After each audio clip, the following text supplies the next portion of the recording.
Assalamu alaikum. Aziz qarindoshlar, muhtaram qarindoshlar. Bugun rasmiy temani boshlashdan burun bir necha og'iz tema sirtidagi parang qilib vaqtni olmalıman. Bu vaqtni uchun rozi bo'lishingni umid qilaman. Bu ikki asosiy tema. Bu quruq parang ikki asosiy tema. Her ikkisi uchur masalasi.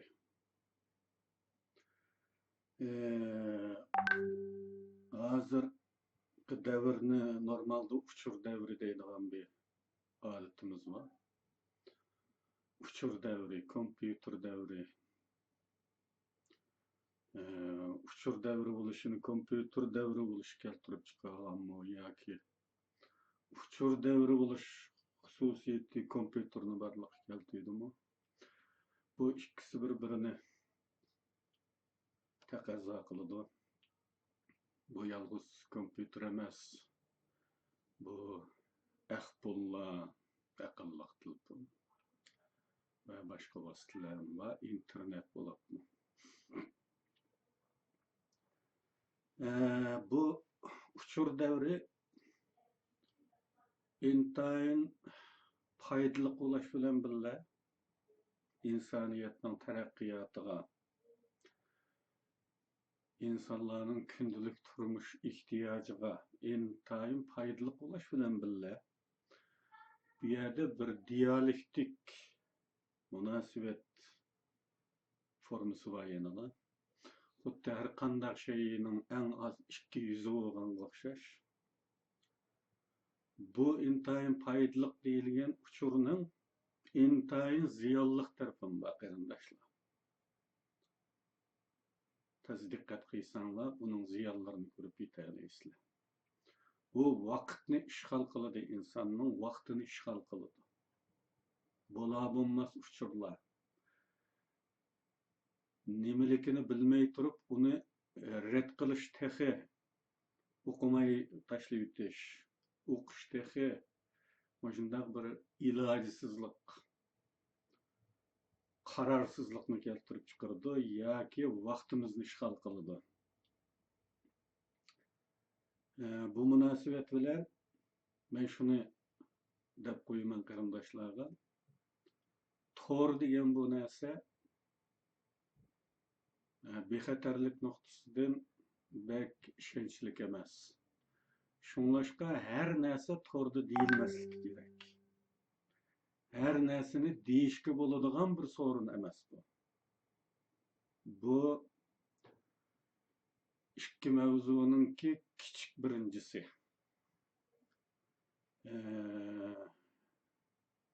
Endi buning kichik ikkinchisi bana kelayotgan mesajlar haqida desem, bu top deydigan nima bek ko'p bo'lib ketibdi. Uni har bir sonni his qilib turibsizlar balki. Ajoyib ko'pki. Bu nerede nelayotganligini bilmayman. Bu numarni qetib oldinglar. Mana bu mesaj to'kelgil turdi. Partlab ketish bosqichiga keldim. Başka ish qildirmaydigan darajada bir uchur basqini uchrayapman. Shunlashqa bu uchurlarning hammasiga men javob berolmayman. Men o'zim biladigan va o'zim kutayotgan uchurlarga qarayman va uning bilan qarshilikli o'zaro dialoglashishim mumkin. Meyli ovozliq, meyli tekst mesaj olsun. Başka mesajlara, uchurlarga javob berolmayman. Endi ba'zi uchurlarda nihoyatda bir xil agressiv pozitsiya bilan javob berishga qistaydigan bunday bir talaffuzmi bo'lib qoladi ekan. Endi bu kadar zo'rlasanglar Çare yok. Ben ücretmen o toplarını, o ketavagallarının hemmini digidek ücretme üzerine münasebetsiz dep qarap. Şoňlaşqa bu da cevapni hemmeňige berip bolanmaýman. Bunu äp okulaýdygan bolsaňlar, ýeziňlar.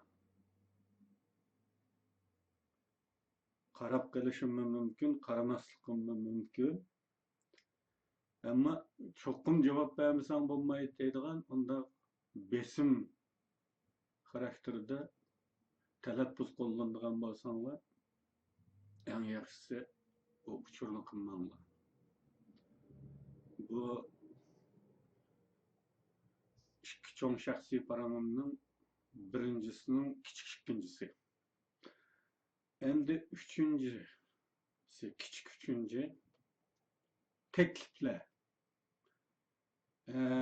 Nurgun tekliflerini ele bataman. Bu emmanlar düşünüşlük. Hazır bu topladyki özara teklifler boludy. Onunğa teklif, bununğa teklif, olturuşky teklif, ziyafetki teklif ýa-ki söhbetki teklif, mecliski teklif veya ki namaýyşky teklif. Bununla bek köp. Eger bularning hemmisiga men pozitif cevap berdigan bolsam, başka iş kılmay, men aşının keyine düşsem bolady.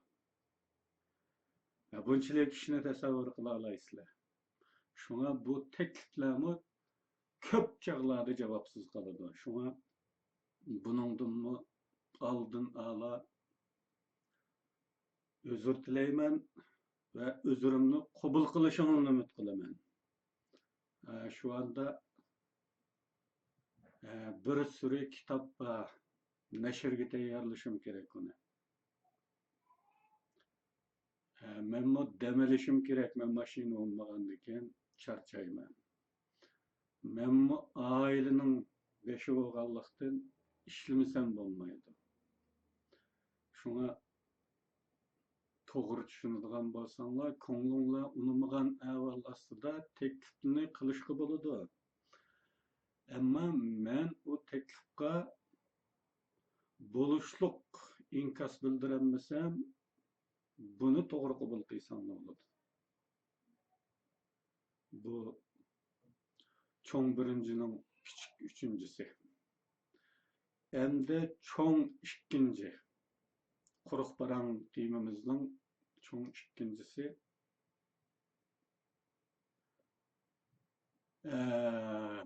Hanım kızlarının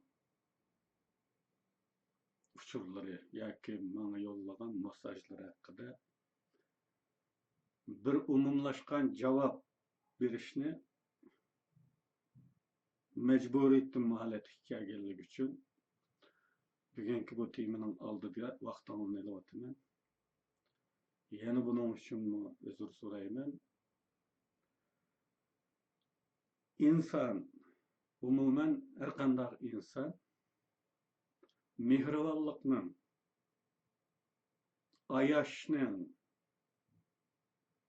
küýünüşniň en jokary çekini fakatly anysydan gördi. Bunu bilesizler. Anysydan gördi insan. Eger bir ana balasynyň awazy özgürüp kalgan bolsa, garaňguryň çykyp kalgan ýa-ki boşap kalgan degendek. Awazy özgürüp kalsymy derhal sezidi we onunğa küýünüşlerini, mehribanlygyny kılışky başlaýdy. Awazy özgürüp kapdy, agyryp kalgan okşaýdy. Onun rengi roýyga garapmy ýany bir özgürüşni sezdi. Ve bunundumy derhal küýünüşke, hal-ahwal soraşka, nim bolduň, nime kyp berey, nime kerek diýen bu mehribanlygy başlandy. İnsan anysydan başka bir insandan Her qanday bir insandan, en yakın tuqqunudun mu, bundaq bir mehribanlıkni görünmeydi. Şu anda hanım kızlarımız, sınırlarım, kızlarım, süyümlük milletimnin anıları bana yollavatkan avazlık mesajlar yoki tekst mesajlarda men aşı anamdan keyin hiç kimden kütmeydigan ve hiç kimden kömügen. Aşı kadirleşni, aşı kүйünüşni, aşı mehri muhabbetni körüvatımı. Benim avazımga ve rengiroyumga kadar dikkat tuturuvatkan kızlarımga, sınırlarımga, süyümlük milletimnin anılarına ihtiram bildirişini qarzımı hesaplayım.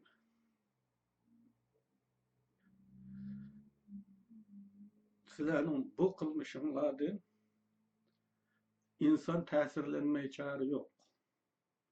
Tesirlenmeslik mümkün emas. Ve bu kүйünüş, bu mehri muhabbet mening tushunishimda umumiy milliy uyg'unishdan kelib chiqqan milliy qarindoshlikning bir chaqnishi. Buning uchun men bunga qarzda bu kuyinish uchun bo'lsa-mu yurtug'idek madarim bo'lsinlar, sizlardan ayrilmaslikqa va'da qilaman. Sizlar meni qarzda qilib qo'ydinglar. Sizlarning bu qarzinglar uchun men oyoqda turishga tirishaman. Taki sakrab tutishgangacha.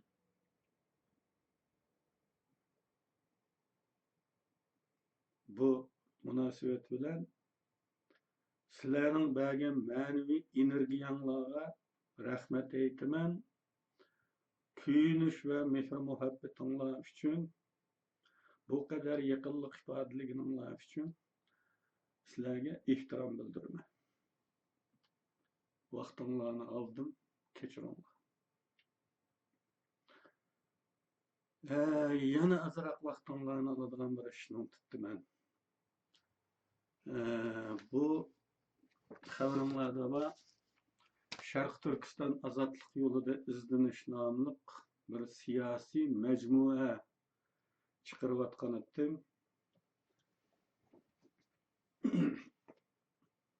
En oxirgi nusxasi bu 3. kitap. 3. kitap 2011 yılı nashr qilingan.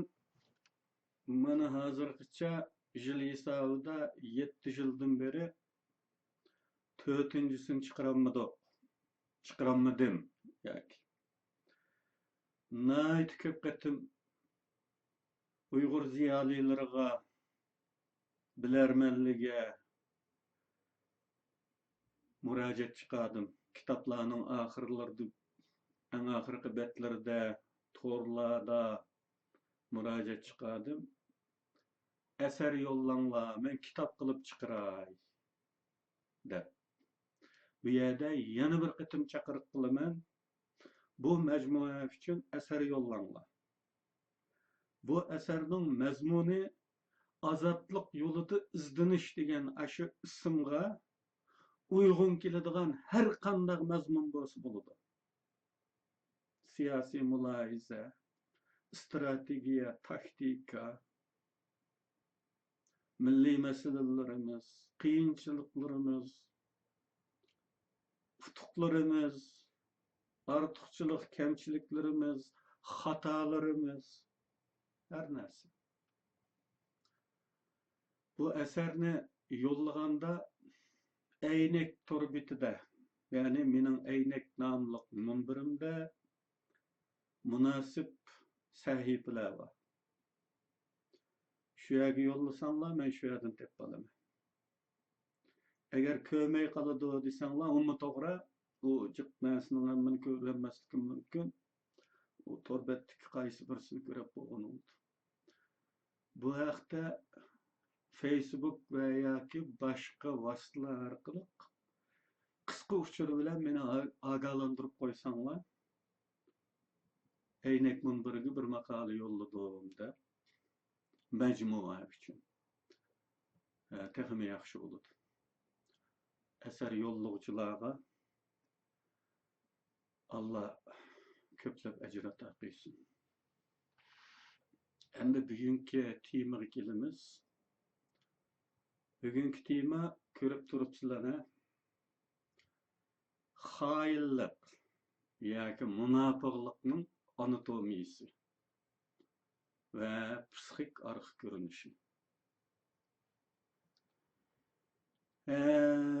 Munofiqlik yoki sotqinlikning tarifini bekchiq naslda bir xil birlikka kelgan, o'rtoqlashgan bir mo'minning atrofida cho'glaydigan bir mazmun bilan ifoda qiladi kitoblarda. Bunda bo'lishi qisman o'xshamasliklariga qaramay, asosiy mazmunining o'xshayotganligidan qaragan vaqtida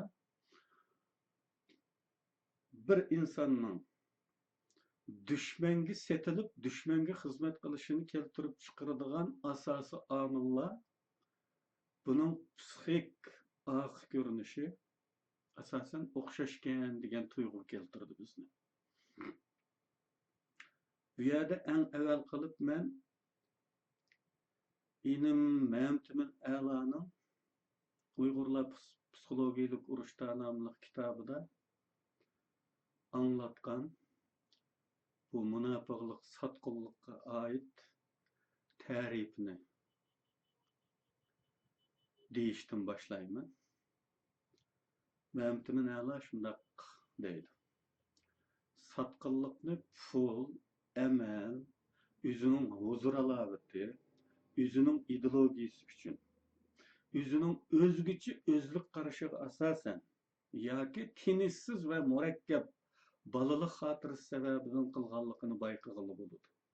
Tüpki nuqtadan olganda u ma'lum shaxsning o'zining balaligida qanmagan ota mehrini boshqa yo'llar orqali qondirishga tirishishi, huquqqa bo'lgan erismanlik, intayin kuchli ko'rolmaslik, o'xshash sharoit ostida yashayotganlardan farqli bo'lib olish orqali texnik ko'p aman qilish fursatiga ega bo'lishga tirishish ve buzg'unchilik qilishdan huzurlanishdek g'ayri normal psixik omillar sababidan maydonga chiqadi degan. Biz bunda benormal bir inson xarakterining, yani munofiqlikning maydonga chiqishida cho'qim benormal bir psixika yotidi deyalaymiz. Buni diniy nuqtadan sharhlashga to'g'ri kelsa, bir og'iz so'z: nafs shayton. Umuman nafs insonda shaytonning zohiri bo'lish shakli bu. Bu nafs nayti ko'p xil qatlamlarga bo'linadi. Umuman normal chekdan eshib ketgan har qanday talab insondagi nafs. Yani şeytanın vesvesesi arlaşkan nefs. Normal nefs emas. Çünkü insan zaten nefs öyle yaratılgan. İnsanda nefs buludu. Normal bir nefs hem insanda var. Bu nefs şeytan deyildiğin normal çektin eşip ketken nefs. Umumen benormal psixikaning mahsuloti bo'lgan munofiqlik yoki sotqinlik insonlardagi shu ojizliklar sababidan tug'iladi. Tuvandiki bu Мен ilgiri jasusluq haqida to'xtalgan maqolalarimda o'tirib qo'ygandim. Umuman setib elib ishlatishga bo'ladigan tiplarda tuvandagidek 4 alohidalik bo'lishi kerak. Birinchisi shahvat xumarlik. Bu Xitoylarda tarixdan beri siyosiy yo'llar tarafidan qo'llanilib kelayotgan bir usul bo'lib, Xitoylarning mashhur 36 penti ichidagi bir pent. Satanglar yilisi 36 yili var Xitoyning. Şu 36 yili ichidagi satanglar yilisi mushtirib kiradi. Satanglar yilisi xil umumlashgan. Ko'p qo'llanadigan usul bo'lsa-mu, Xitoylarda bu bir qadar pastkashlik darajalarigacha ketadi. Yani mesela o'zining qizini, o'zining ayolini desmin soladigan ishlar bor. Yani üseş uchun da. Endi bu yerda qo'llanilayotgani ma'lum shaxsdagi shahvatxo'rlik, ziyoda shahvatxo'rlikdan foydalanib, uningga satanglar yilisi ishlatib, uni tumshug'idan iladigan va uni degayaga keltiradigan va vazifalarni qabul qilishga majbur qiladigan usul. Bu usulda obyekt, yani nişan kılınan şahs, eğer cemiyette abroyluq şahs olsa, yoki abroyunun tökülüşüden ziyade ihtiyat kılıdığan, özünü qadirlash psixikasi ziyade sezgir olsa, bu usul bir yemçik taşlap, qamoq qilindirish shaklida qo'llanilishi mumkin. Bir qitimliq ezish, düşman tarafidan uni qo'rqitadigan bir ko'zir shaklida qo'llanilib, uni maqsadlari yo'lida ishlashga ma'qul qilishi va hatto zaman aktivlashtirish uchunmi chetga chiqib olish, qechib olishlarning oldini olishda davomli bu ko'zir ishlatilishi mumkin. Gajan ustamning elabaka deyvitaman degan pardasida qo'rqitib ish qiladi. Agar obyekt bek abroyliq bo'lmagan yoki abroyga bek e'tibor bermagan taqdirdami, obyekt bu patqoqqa patirilib, aysh-ishratlik turmushga odatlantirilish orqali satanglar qo'li bilan ishga solinishi mumkin. Bunmu umumiy, hali umumlashgan bir tür. Endi ikkinchi ajizlik badxajlik. Pulga bo'lgan ziyoda amroqlik. Pulga bo'lgan amroqlik hamma odamda bor. Bunda desam kimning xo'shi yo'q deydigan savol tug'ilib qolmasin. Pulga haqiqatan hammadan amroq. Ammo bu yerda bizda aytganlar shu normal chekning tepsidagi chekdan eshib ketgan. Endi bu pulg'amroqlikni turajaq. Bu pulg'amroq ulash bilan bitmaydi. Badxaj amroqlik var bu yerda. Kirim manbasi bilan hisoblashmay, yotqanga put uzatmaylar boyvachchilik qiladigan insonlar bor. Kirimi chiqimini qoplayolmaslik. Daim oliy turmush saviyasini tushakash. Atrofidagilar bilan boylik musobaqasi qilish havis kuchli bo'lgan. Boyligi bilan uy voqisi bilan maqtanishni yaxshi ko'rish erismanligi. Ammo bir turlik ishi o'ngkenmay, musobaqadoshlaridan eshib ketilmaslikning ochig'i, hasadning negativ energiyasi uni noto'g'ri yo'llardan pul tepishga, kamni to'liqlashga qistash natijasida setilib ketish kelib chiqadi. Pulga qiziqtirib setib olish josuslikda eng keng qo'llaniladigan usul bo'lib, bu asli birinchi o'rinda turadi. Pul boshqa xumarlarning, shu shahvat xumarlikning, va yoki boshqa xumarlarningmi hammasininki ochqichi bu pul. Pul bilan qolganlari ma'lum emasmi? Boshqa xumarlarning hammasini qandira oladigan qudratga ega bo'lg'achqa bu pul universalligiga. Umuman eng keng ishlatildigini bu birinchi o'rinda turdigini pulga qiziqtirish. Endi üçüncüsü şöhretperestlik. Şöhretperestlik umumen insanların hemmesi de yüzünün şaraitıga,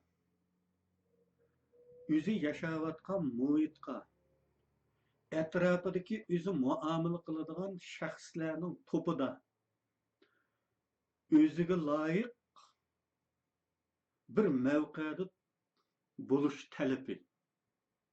Şöhretperestlik. Şöhretperestlik yana ayni vaqtda jimi insonlarni bo'lish bilan birga u agar normal bo'lgan ahvolda foydali bir energiya bo'lish rolini o'ynaydi. Şöhretperestlik insonlarni olg'a intildirdi. Bilimda yoki pul tepishda yoki boshqa ishlarda insonni olg'a ittiradigan bir energiya bu.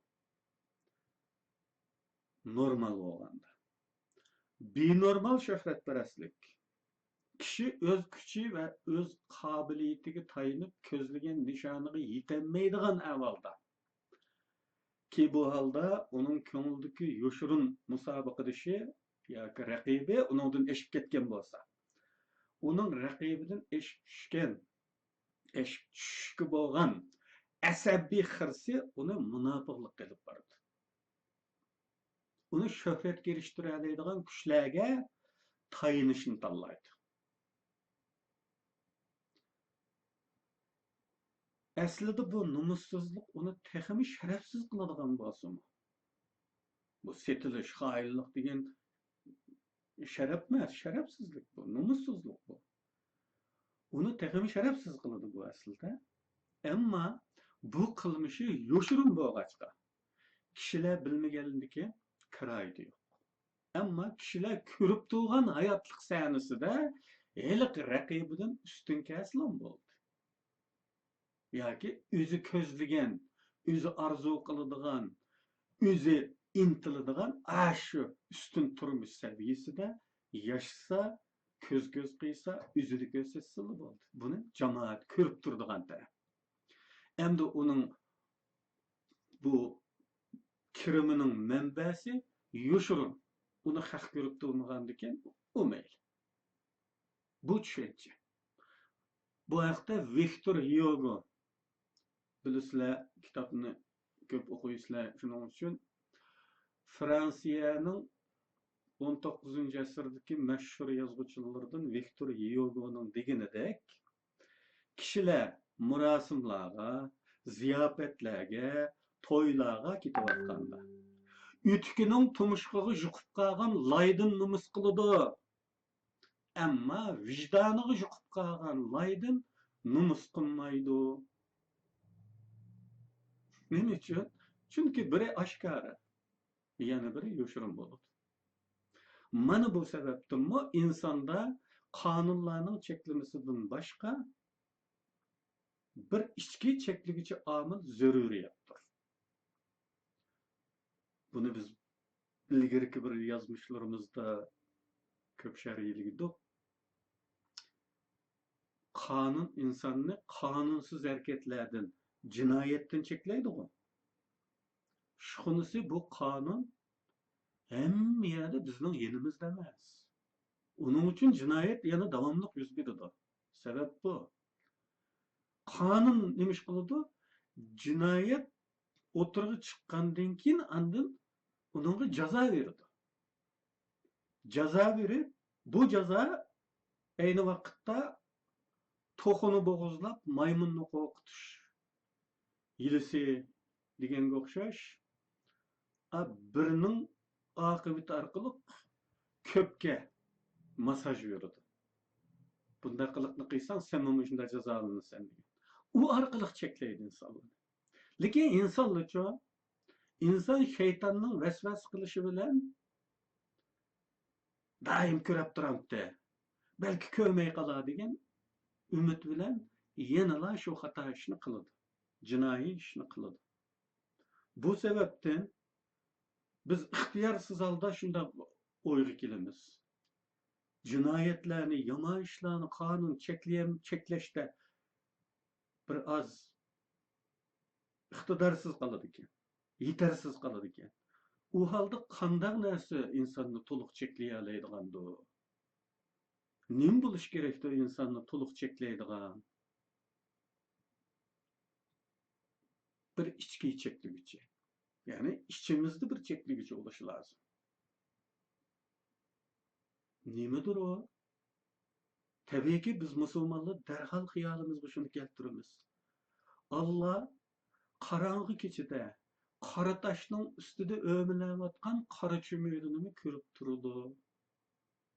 Degan bu ta'rif Allohning qudrat haqidagi bu ta'rif kallamizga keladi. İnsanның ma'lum bir e'tiqodi bo'lmasa bo'lmaydi ekan.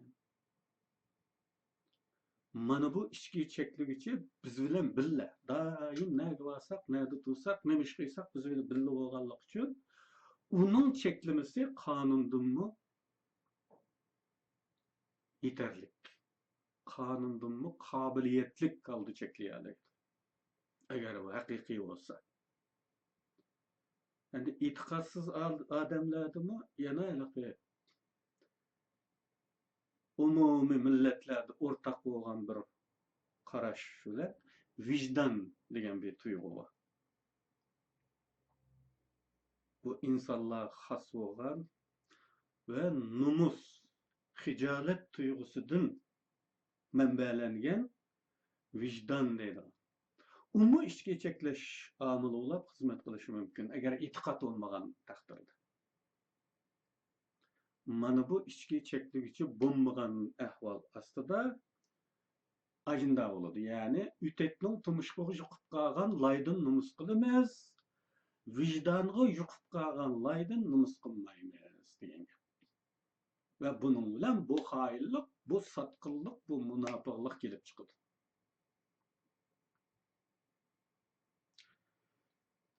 Endi to'rtinchi ojizlik. Xoinlik va sotqinlikqa sabab bo'ladigan to'rtinchi ojizlik mansabparastlik. Mansabparastlikmi shuhratparastlikka o'xshash ko'ngildagi raqiblardan eshib shavsining benormal darajada teshig'i tepishi bo'lib, o'z qobiliyati yetmaganda sotqinlik yo'liga murojaat qilishdir. İlgari misol qilgandan bir zamonlarda KGB bir yoshni maktabdan tortib mashhur qilib mangan. O'tir maktabdan tortib mashhur qilgan bir bolani, o'quvchini. O'zining saboqdoshlari oldida obro'yli qilgan. Qanday qilsa obro'yli bo'ldi? Pul. Atrofingdagilarga pat-pat pul xajlab berasan. Senda manfaat ko'rgandan keyin ular sizning maktabdagi bir sinf boshlig'i, o'rganish boshlig'i saylaydiganda seni saylaydi. Mana shunday bir muhit, munosabatchan bir hosil qilgan. Atrofidagi odamlar yaxshi ko'radigan bir odam yetishtirgan. Maktabdan tortib yetishtirgan. Maqsad nima edi? Keyingi kunlikda Nyu-York shtatiga shtat boshliq qilib saylatmoq. Josuslik degan bu o kadar uzoqdan ish boshlaydigan turlarimi bor. Men bizdek Uyg'urlardek manda kallasi oddiy o'ylaydigan millatlarni o kadar uzoqdan boshlamayli, bugunla setib olib, bugunla ish qilsag'inam bo'ladi. Buni ta'kidlab qo'yaylik.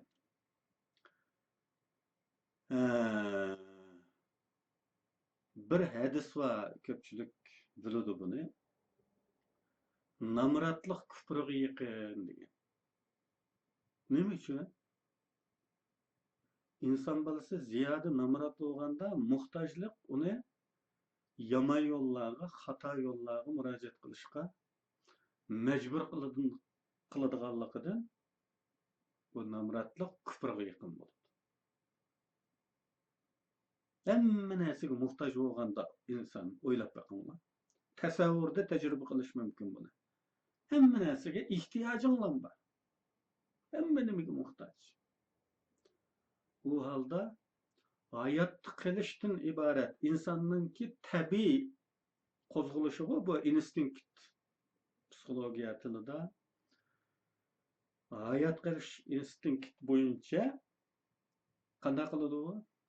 To'g'ri yo'ldan topolmaydi bu pulni. Gunoh yo'llardan, xato yo'llardan, haromdan tepib jonini saqlashga majbur bo'ldi. U sababdan namratlik kufrga yaqin. Musha hadisni tafakkurimizda tatbiqlab ko'rsak hayotga ziyoda muhtoj bo'lgan vaqtida ana shunday xato usullarga tayinishdan saqlanolmaydi.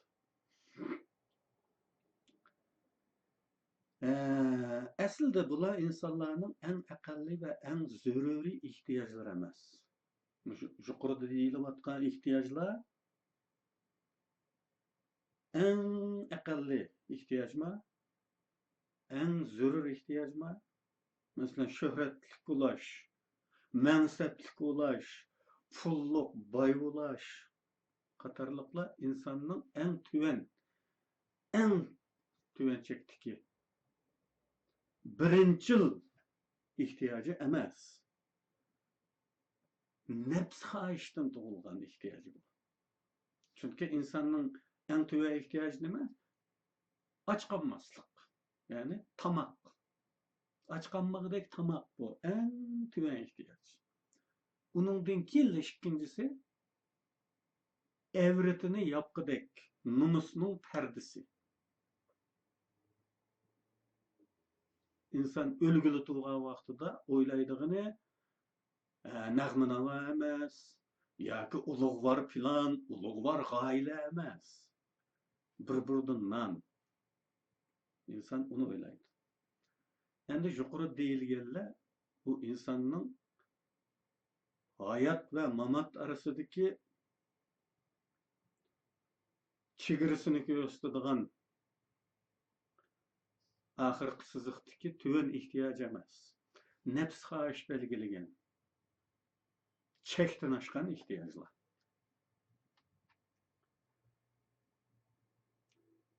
Yuqoriqilardan boshqa bu insondagi bu to'rt ojizlikqa tayinadi deydik-ku. İnsanlar dushmanga xizmat qiladigan bo'lib setilib ketishda ash o'zidagi to'rt ojizlik buning sabab bo'ladi. Dushman setib olmoqchi bo'lgan odamning ash ojizliklarini kuzatadi. Uningga qaysi yemchikni tashlasa qopqonga tushadiganligini. Uningga ko'ra setib oladi. Endi shu ojizlikdan boshqa ideologiya yoki maslak sababidanmi o'z millati yoki o'z davlatiga qarshi safda bo'lishi mumkin. Masalan, so'g'uq munosabat urushi davrida kommunizmga moyil amerikaliklarning Sovet ittifoqi uchun josuslik qilganiga o'xshash. Bu bugun g'arbparast yoki demokratiyaga moyil Xitoylarni g'arb davlatlariga ishlashga boshlayotgan omillarning biri bo'lsa-mu, meningcha Xitoylarga ishlayotgan Uyg'urlarda maslak sababi mavzu bahis emas. Uyg'urlarda asosiy o'rinda turdig'ini pul, mansab, shuhrat qatorliqlar bo'lib, ba'zilar qiyin qistoqlar, qo'rqinish sababidan setilgan bo'lib, dastlabda buni faqat vaqtli qutulish uchun qilayotgandek o'z vijdonini pafilab qiladi. Deb qo'ysam bo'lmadi, manondan bir qutulib olay. enin yağı onu da bunu da qutulup gitemen degan xiyol bilan birinchi ma'qullik bunda boshlangan bo'lishi mumkin. Ya'ni eg'izda deb qo'yib shu davrda bo'layotgan jismoniy azob majburlashlardan qutulish uchun oxirgi chora sifatida qabul qilishi mumkin. Keyin bu quyruqni bir tutqizib qo'ygandan keyin qanday bo'ladi? Uning xiyol qiyg'inida bir ma'qul bilan qutulib ketgili bo'ladigan ish emas. Agar jasuslikda insonlarni shunda bir qatim ma'qul keltirsa va u ma'qul bilan u qutuliblar talog'i chiqib oliblar, qutulib ketadigan ish bo'lsa, adamda ishlatgan olmaydi. U jasuslik kasbiy bir o'rin. İnsanın psikolojisini tadqiq qilgan, insonlarning ojizliklarini tadqiq qilgan va uningga ko'ra chora topadigan bir o'rin. Anda bo'lgandan keyin biz bu kasbiy insonlarning qarshisida ma'qul deb qo'yaplik, qutulib olsam men u yoqqa qochmamdim degan bolalarcha xiyol bilan bu aqlli insonlardan ustun kelolmaymiz. Ulu bir ishni bilmasa, o bizning o ma'qulimizga gol olmaydi. Bir ishni biladi. Qanday majburlashni, qanday ish qilishni biladi.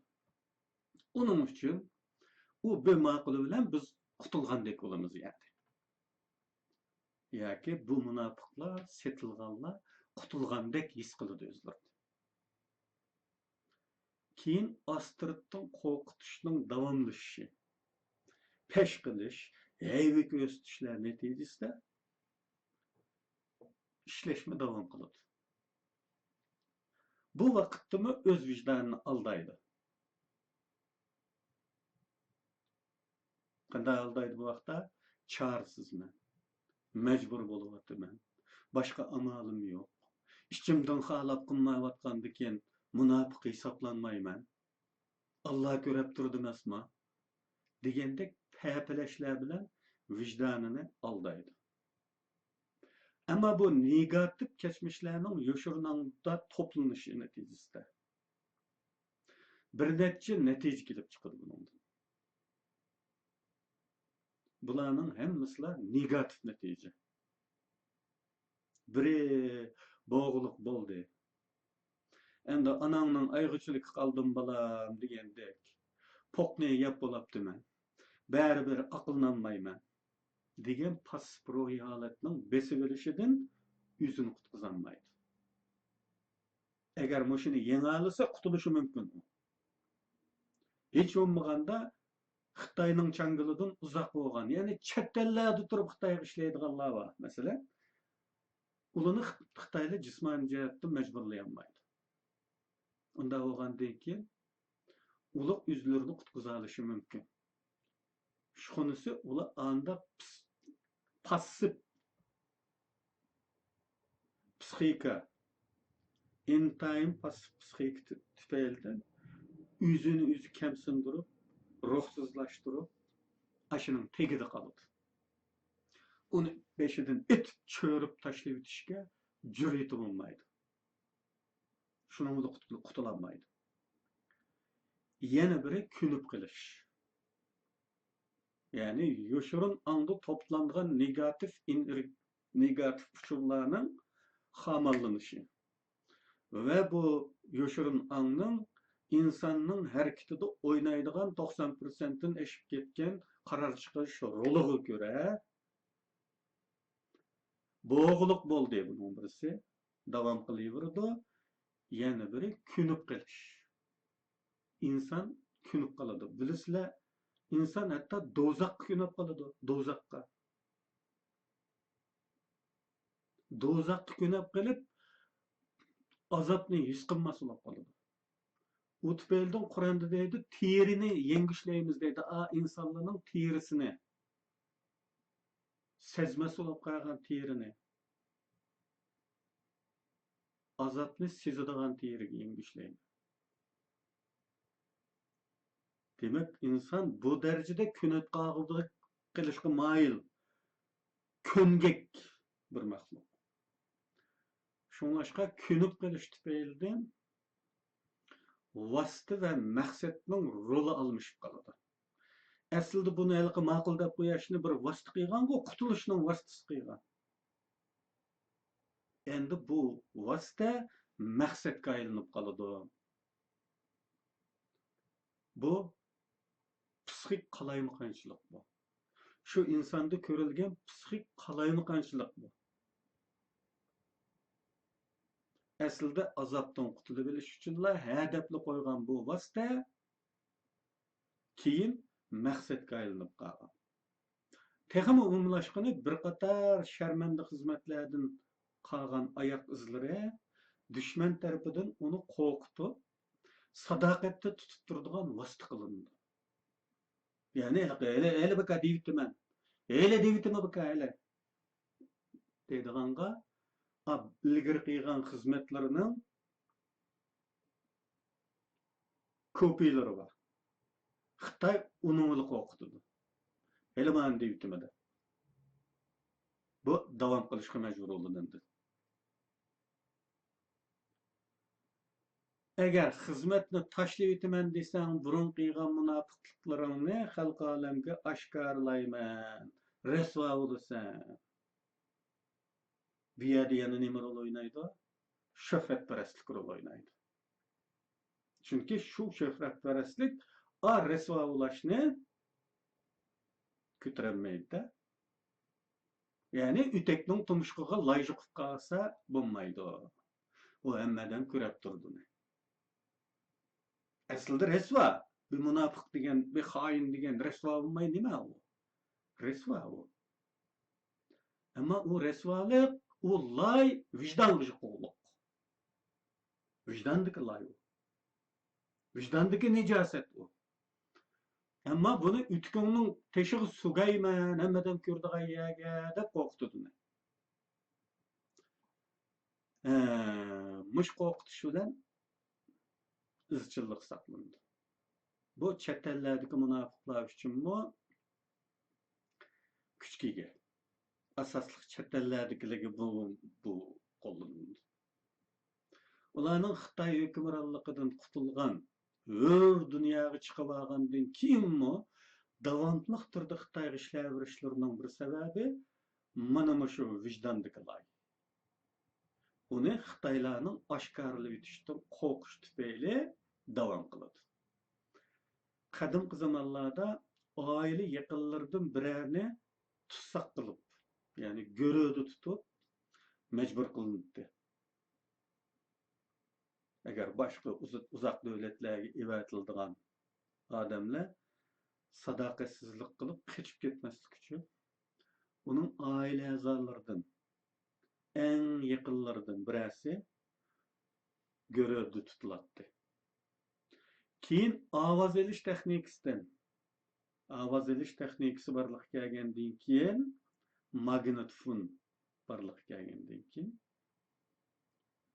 munofiqlikning isboti bo'lgan ovozni saqlab qo'yib, buni oshkorlab etaman, hele deytimandan keyin desmoyis qilib bu ovozni qo'rqitish vositasi qildi.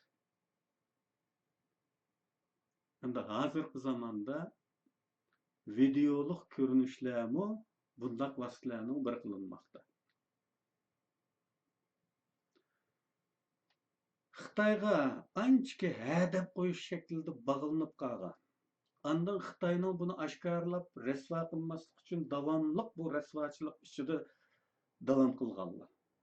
Xuddi qadimgi yoki nima qadimda yoki pensilin qatorliq antibakteriya, antiviruslik dorilar kashf qilinishdan burun yaralangan joy yuqumlanmaslik uchun o't bilan dog'laytirmoq. Bunun o'xshatish mumkin. O't bilan dog'lash.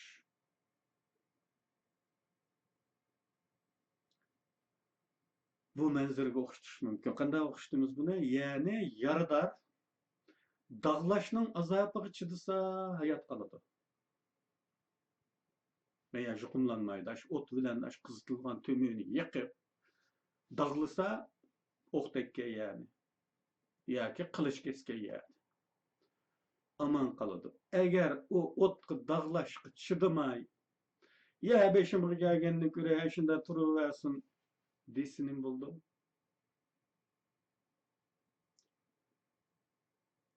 U holda asta qon yuqumlanadi. Qonning yuqumlanishi bilan bu yaradorga etrafı go'sht sesishga boshlaydi. Uningdan azob bo'ladi da belki. Ammo bu asta azob ichida o'ladi. Bu shuningga o'xshash. Bu munofiqlar bir qatim ha deb qo'yash bilan va buning oshkorlanib ketishiga chidamay davom qilishi, shu o'tda dog'lash bilan dog'lashga chidamaslik manzarasiga o'xshaydi.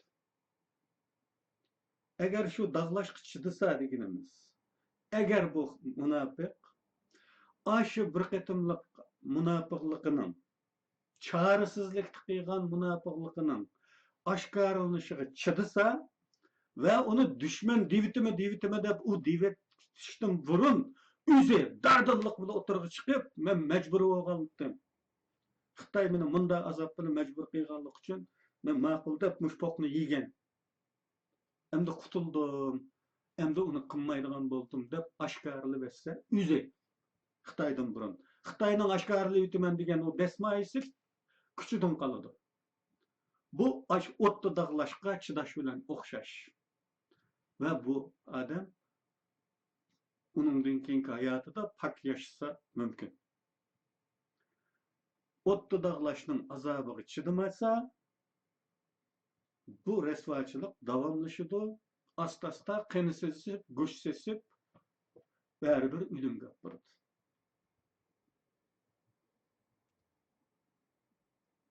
Agar bundaqlar shaxsiy shuhratidan voz kechib, yani haq ko'rib turadigan yerdagi ütekning tumuşqidagi layning ko'rinib qolishidan va bu tufayli haqning masxirlik kulishidan qochmay va buningga chidab o'zi oshkorlasa yoki bu dog'lashni qabul qilsa, bu rasvochilikdan qutulib, davomli jundishishdan qutuladi. Agar bugun Uyg'urlarda mushundaq samimiylik bilan majbur bo'lgan chaqdagi gunohini Xitoy oshkorlab o'tishdan burun o'zi oshkorlab davomli jundishishdan saqlanib qolay, ziyonning nerdan qaytsang foydadir degan qoida bo'yicha ish qilay, qutulay deydiganlar bo'lsa, shaxsiy shuhratidan bir qatim dadil voz kechadiganlar chiqsa, ularning advokatligini qilishga, xalq oldida ularni aqlashga men tayyor. Qutulinglar bundan, qarindoshlar. Majbur bo'lgan chaqda setilgan bu munofiqlikdan o'r dunyodami buni davom qilmanglar. Qutulinglar. O'zinglar oshkorlanglar buni. Şunun bilan bu ish tugaydi. Xitoyning qo'rqitadigan desmoyisi yo'q chiqdi.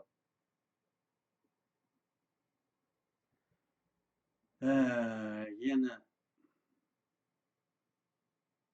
davomlashtiray. Munofiqlikning kelib chiqishidagi yana bir tür. Aqllilik iddiasi. Ba'zilar o'zini bek aqlliq chaqlaydiganlar bor.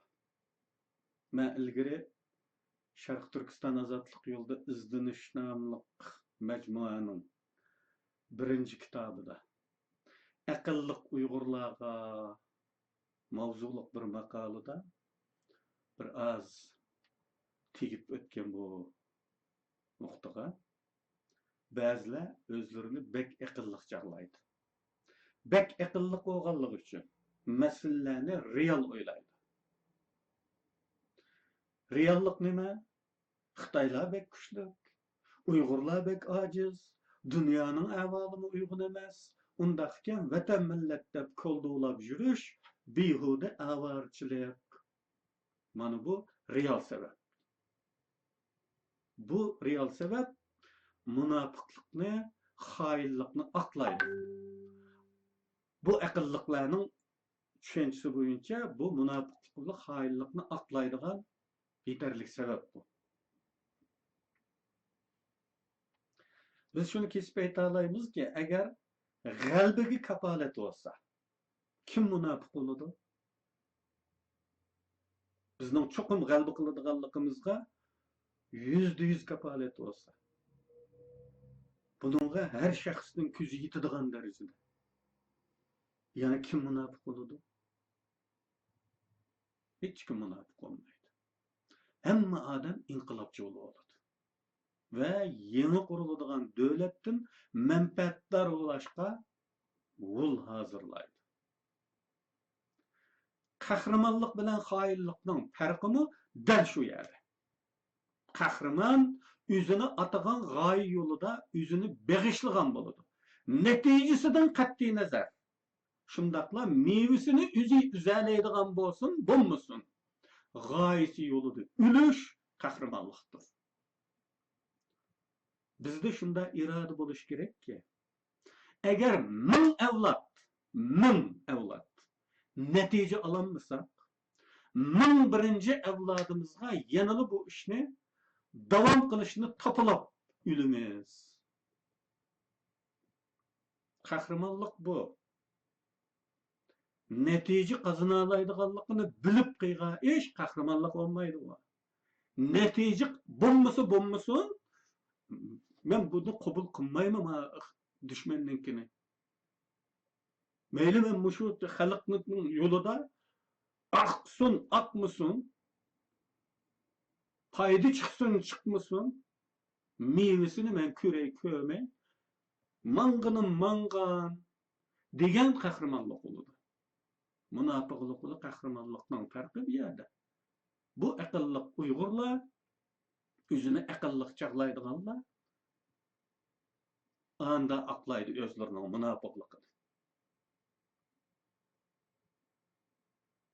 Endi biz şunu diyelim ki, münafıqı bo'lmagan, milletiga satqınlık qiladigan bir madim bo'lmagan, bunda millet olmaydi dünyada. Hamma milletda bor satqınlık. Bizdekinin qo'rqinchli bo'lishining sababi münafıqlıqning umumlaştırılışı, oddiylaştırılışı. Xitaylar tarafından elip berilayotgan üzlüksiz teşviqat, programmalık menüjüyoş, psikik qayta şekillendiriş, elip kelgan eng cho'ng ro'yi buzg'unchilik münafıqlıqning normal bir qilmishga aylantirishidir. Bugün biz hakkında münafık deb söz tarqalgan biriga bir yanchiqchig'i nafratlanmaymiz. Yanchiqchining yanchiqchiligimi hech kim tarafidan bir dalil yo'q. Ammo u falonchi yanchiqchi ekan deganni anglasaqlam jirkinimiz uningda. Uningni qudubati bo'lashdan o'zimizni qochiramiz. Muomala qilishdan qochiramiz o'zimizni. Amma haqqida falonchi munofiq deydigan gap taqalgan odamlar bilan qon bilan go'shtdek aralashib yashaymiz. Bahanimiz nima? Pakitimiz olmaganligi. U yanchiqchi haqqida pakiting bormi? Qo'lidan tutib oldingmi? Yo'q. Asli gap nima? Xitoyning psixik buzg'unchiligining natijasida biz münafıqlıqni oddiylaştırıp etdik. U normal bir hayat tarziga aylandı. Şunlaşqa biz münafıqlıqni odatdagi bir yanchiqchidanmi tuvan bir qilmish. Hamma odam qiladigan bir qilmish. şeklide idrak qiladigan bo'lib qoldi. Nefretga loyiq bir ish sifatida ko'rmas bo'lib qoldi. Ilgari jannatning ochiqishidimidir yoki aynakdimidir, men bir kurash usulini tavsiya qilgan. Munofiqlarni yetim qoldirish degan bir usul. Buni hatto dushman ishg'oliyati ostida turibmi qilg'ili bo'ladi buni. Umuman munofiq deb atiq chiqqan odam bo'lsa, u mayli ras munofiq bo'lsin, mayli birlarining topgan tuhmati bo'lsin, bunday odamlardan ado-judo bo'lamiz. Muomala qilmaymiz. To'y to'kiniga bormaymiz, o'lim yetimiga bormaymiz. Qiz chiqarmaymiz, o'g'il o'lmaymiz. Bu yetim qoldirishning o kadar zo'r psixik natijasi ko'riladi-ki, biz munofiqlardan zo'r darajada tozalanamiz. Bir ijtimoiy top bo'lish sifatida munofiqlikdan tozalanamiz. Nayta afsuski, shuni mi qilolmadik? Pul ketmaydi unga, jon ketmaydi, qon to'kmaymiz. Hech narsa ziyon tortmaymiz. Bu kadar asan bir kurash usulini mi qo'llanolmadik hozirgacha.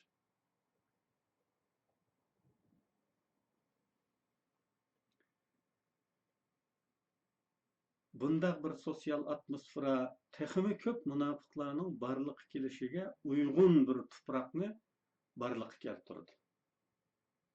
Munofiqlik qarta nafrat bo'lmagan bir to'plumning ichida munofiqlik texmbek ko'playdi. Texmbek ko'paydi. Hatto ular o kadar kuchli holatga keladiki, inqilobchilar o'zining vatanparvar ekanligini yoshirishga majbur bo'ladi. Ular o'zining munofiqligini yoshirishga majbur bo'lmaydi.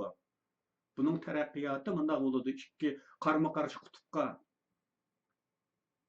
Zaten unday gaplar o'tirg'i chiqyotdi. Bugungi kunda Turkiyada munofiqlik o kadar kuchlandiki, diyor. O kadar kuchlandiki, ular o'zining munofiq ekanligini, Xitoyga ishlaydiganligini yoshirib o'tirishga majbur bo'lmayotgan. Dadil.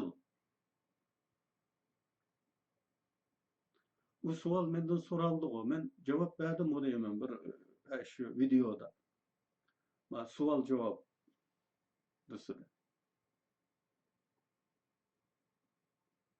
Bizda yetishgan mana bu ziyonliq sosyal atmosfera. Munofiqlarni yetishtiradigan tuproq bu.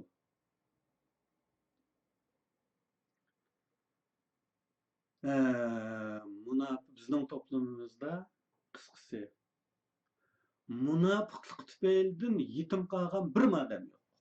Ammo boshqa guruhlar tarafidan yeklanadiganlar har qachon bor.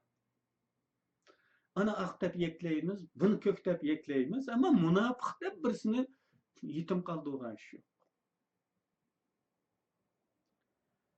Vaholanki yeklanishga sabab bo'layotgan boshqa gunohlarning kollektiv uchun hech qanday ziyni yo'q. Ziyni o'ziga bo'ladigan gunohlar. Ziyni o'ziga bo'ladigan gunoh uchun bir odamni chetga qo'yamiz. Ziyni jamoatga bo'ladigan munofiqlikni chetga qo'ymaymiz.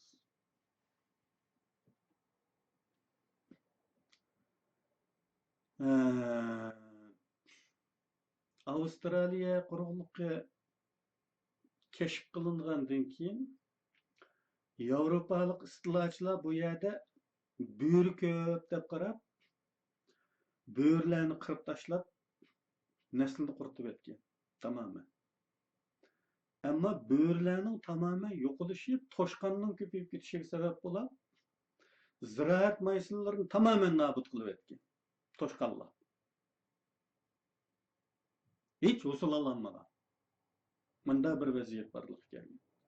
Çünkü o zamanda kişiler ekologiyalik tampонluk hakkında oylaşmagan. Tabi bunda bir gap oturup çıkmagan zamanlar.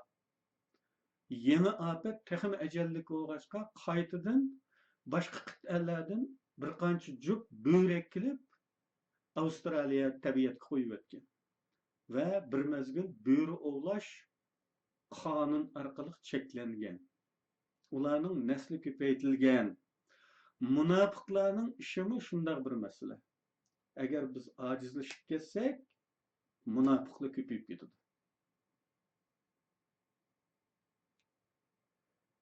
Munofiqlik hamma millatda bor, lekin bu sharaf kishi hisoblanmasligidan munofiqlar hamon pinhon bo'ladi.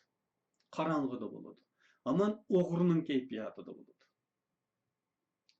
10 o'g'ri bir tul xotinning uyiga o'g'irlikqa kirgan bo'lsa, tul xotinning yotgan yerda midirlig'ini ko'rsalar, hammasining yuragi og'zi qaplashib, ovozini chiqarolmay qoladi. Munofiqlarmi xuddi shunday. Bir so'rinda 10 munofiq bo'lsa, keskin maydoni va bir vatanparvarning oldida ovozini chiqarib chiqarolmaydi. Aslida ashuna bo'lish kerak-ku. Ammo aslidagi xatolik nima? Bizdagi munofiqlarga bo'lgan nafratning bisqanmagan, qiraqanmaganligida. Munofiqlikning normal bir ish turi saviyasida umumlashib ketganligida. Biz bu xil passiv, taslimchi, madarachi, yaxshichaq ro'yxatimizni o'zgartib, murassasiz millatchi vatanparvar bo'la olsak, munofiqlar ko'p sonda bo'lgandimi, ovozini chiqarolmaydi. Josuslar, ayg'oqchi munofiqlar umuman dushmanga xizmat qildiganlarning xizmat so'riniga avatilishi, singdirilishi haqida ilgari qisman to'xtalgandim.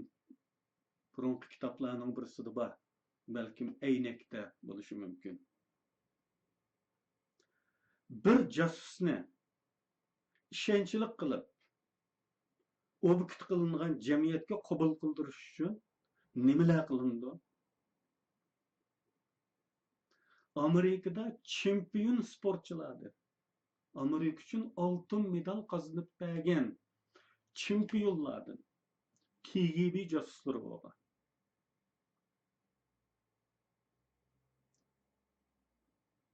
Bala vaqtlarimda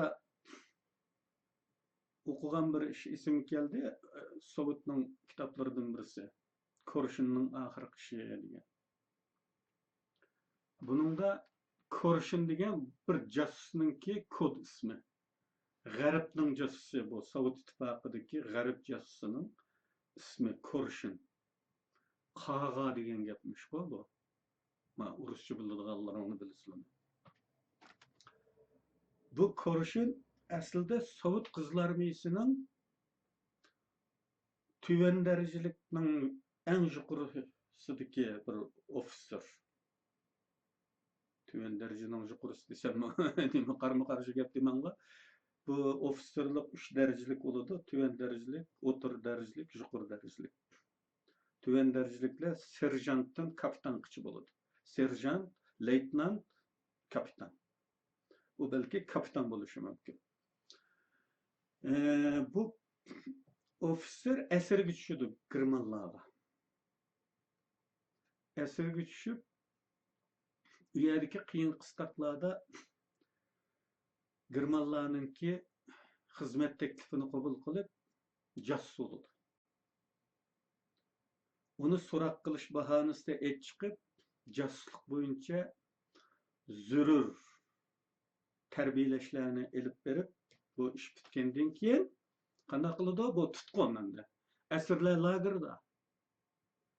Uni chiroyli kiyindirib, chamadonni ko'targizib Sovet ittifoqiga yo'lga solib qo'ysa bo'lamda?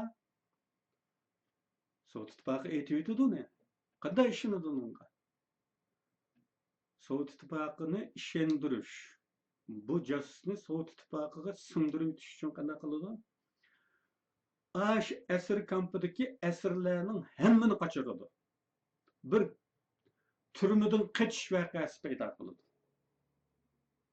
Nemislar o'zi qiladi buni. Bir turmadan qochish uyushtirib qochqizadi buni.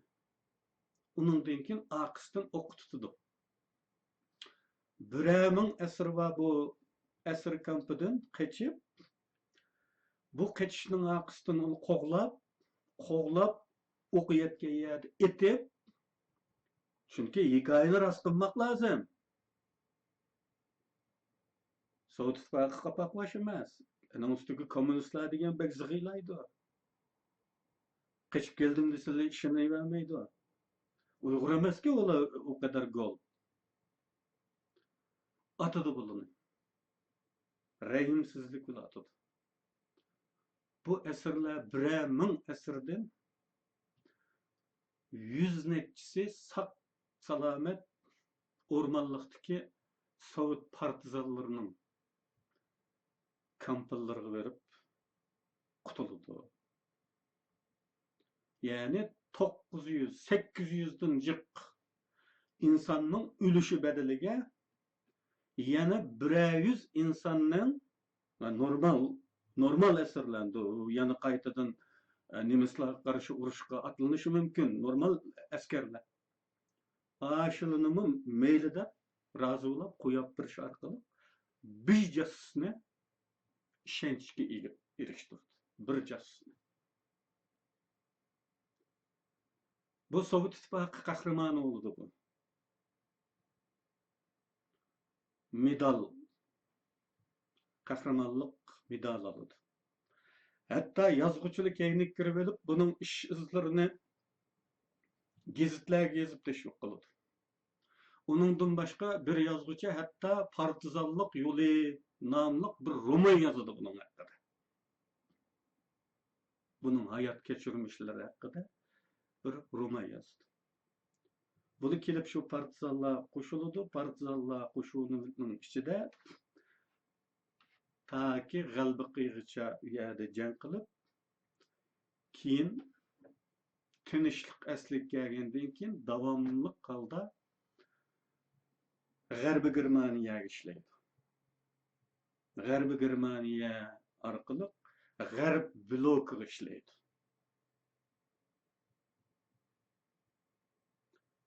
Buningdan boshqa yana bir hikoya bor. Amerika'nın bir kinosu. Norvegiya deniz sahillarida 200 metr deniz astidagi bir zavod var. Atom bombasiga aloqador bir zavod. Germaniyaning atom bombasini yasab olishiga fursat bermaslik, imkon bermaslik uchun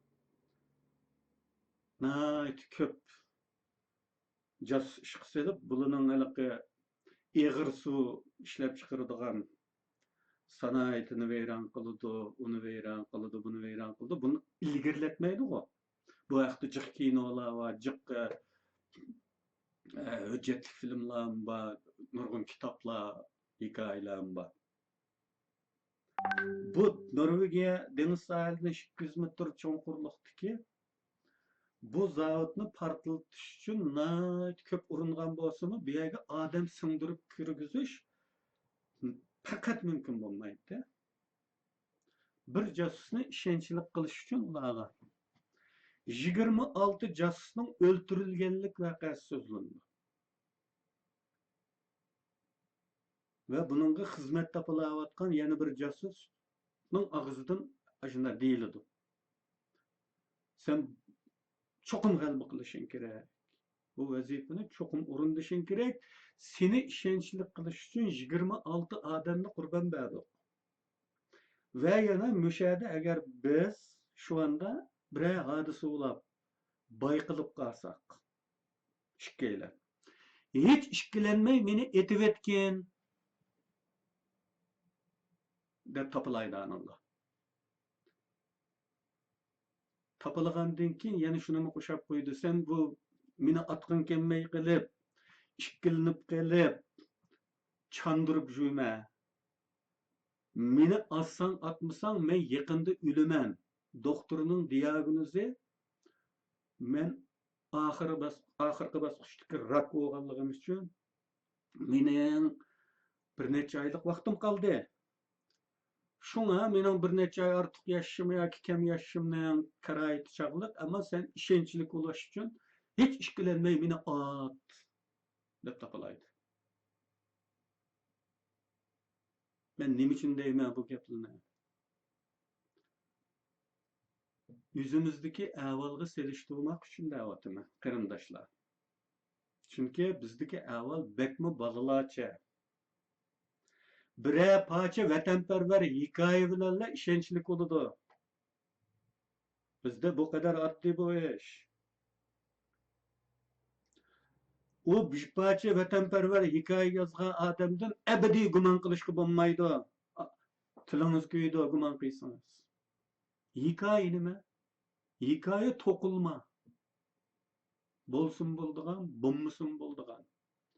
Biror kam bo'lib qolsa, hayot to'xtab qoladigan, biror ushiq bo'lsa, biz osmonga chiqadigan narsa emas u. Hayotning zarur ehtiyoji emas u. Uning bir kimga foydasi bo'lmagandek, dushmanga hech ziyni yo'q bir narsa. Bu kadar oddiy kalla olmaylik qarindoshlar. Deylikki, masalan, bir yozuvchi vatanparvar romandan 10 yozsin. Roman degan nima? Roman deganni bizning tilimizda ruscha orqali kelgan roman, boshqa tillarda roman degan ismning yanida aralash qo'llanadigan yana bir ismi to'qilma. To'qilma. Yolg'on gaplarning duyusi. Rostga o'xshatib, xalqni ishontiradigan qilib yozilgan yolg'on gap degan gap. Mana shu romandan, vatanparvar mazmundagi romandan 10 yozsin bir yozuvchi. Ammo Xitoyning talabi bilan bir parcha maqola yozsin. Tarixni burmalaydigan bir maqola. Bir maqola 10 romanni bekor qilib yetalaydi qarindoshlar. Aslida bizning kichkina tafakkur iqtidorimiz bo'lsa, odatimiz bo'lsa, tafakkur qiladigan. Reallikni real tushunadigan, xiyolparastlik bilan emas, tarafbozlik bilan emas, haqni o'lcham qilib, reallikni real tushunadigan odatimiz bo'lsa, bu bir maqola 10 romanni nol qiladi, nol.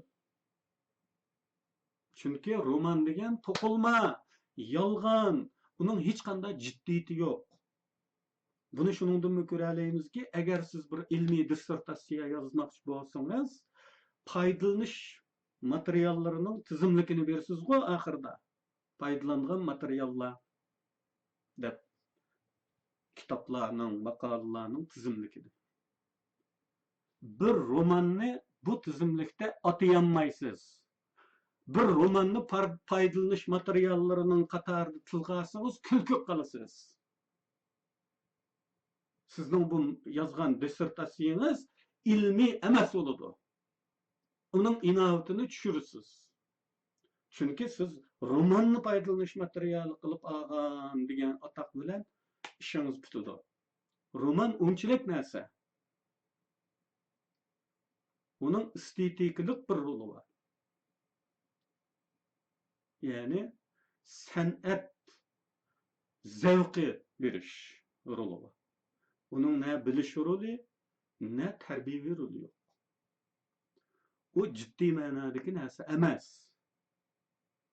Bunun için 10 roman bu yazgıçını aklayamaydı o mesleğinde. Ama tarixni formulaydigan bir maqola bunun bütün hayatida qilgan ishini hamma nol qila oladi. Chunki maqola jiddiy ma'nodagi bir narsa. Roman bir o'yinchoq. Shunlashqa josuslar haqida, josuslik haqida tafakkur qilgan vaqtinglarda bunu o'ylanglar. Men yuqorida misol bergan bir josusni ishonchli qilish uchun beriladigan qurbonlikning darajasiga qaranglar. Bir yerda qaynab bir so'zlab qo'yganlar adam aning keyindan jimi ishni ta'til qilsa, uningdan bu anda vatanparvarda desak, bu kichik boladan mutab ketgan shulab qoladi bu. yüzlab, minglab odamni qurbon qilib, oraga qistirayotgan yerda biz bir hikoya bilan golbog'in tursak, nima bo'lamiz biz? Undaq oddiy bo'lmanglar. Demak, bu tema bir jasuslikning kelib chiqishidagi psixik arqa ko'rinish, ya'ni uning anatomiyasi va bir jasusning, bir xoinning ishimizga qanday yiltiz tortadiganligi. Endi Xitoylarga oson qilib turayotamizki, biz u qadarcha qurbonlik qilmaylam, nihoyatda osonla bizga ishonchlik qilyotadi bu odamlarni. Ishonchlik odam qilib qabul qilyotamiz biz. Hech bo'lmaganda Xitoy kichkina qizlansin ularni bizga ishonchlik qilish uchun. Kichkina boshqa to'sin u hech bo'lmasa. Bu qadar oddiy olmaydi.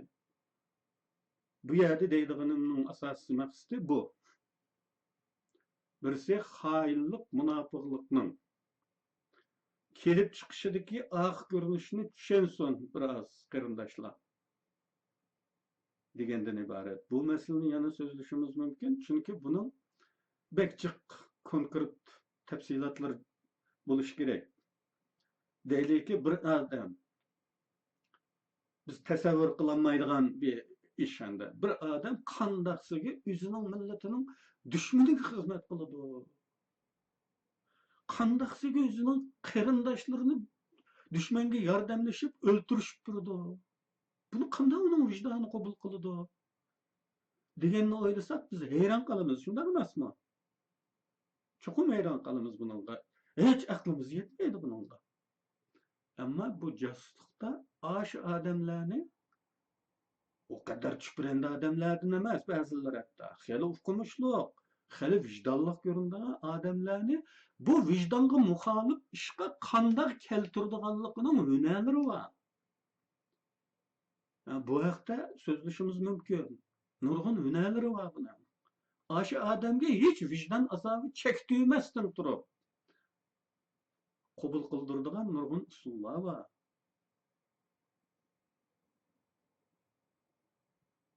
Bu haqda yana to'xtalishimiz mumkin. Bu temaning ikkinchi maqsadi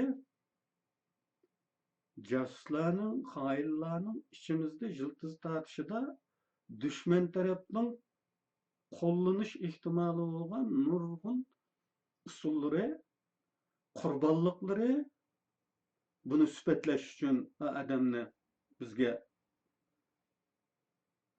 mashhur odam qilib ko'rsatish ve bizni qabul qildirish uchun o'ynaydigan o'yinlar haqida kichkina yipcha yurish. Ammo bu uning ulug'i bilan tugaydigan tema emas. Buning uchunmi o'qish kerakdi, o'qish. O'qimak, reallikqa yuzlanmak, amaliyotni ko'rmak, faktlarga hurmat qilmak, hissiyotga ko'ra muomala qilishlardan o'zimizni qutqazmak kerak. Ammo hozirgacha o'qish havasi uyg'onmayotdi qarindoshlarimizda. O'qish havasining uyg'onmishi biz uchun eng qo'rqinchli dushman. Balki buni shunday mubolag'a qilishga petinamanki, Xitoydan dahshatroq qo'rqinchli bir dushman bu. İçimizdeki dushman. Hammanglarni Allah salomat qilsin. Hayotinglarning ma'nisini oshirsin. Anglag'anlarga rahmat.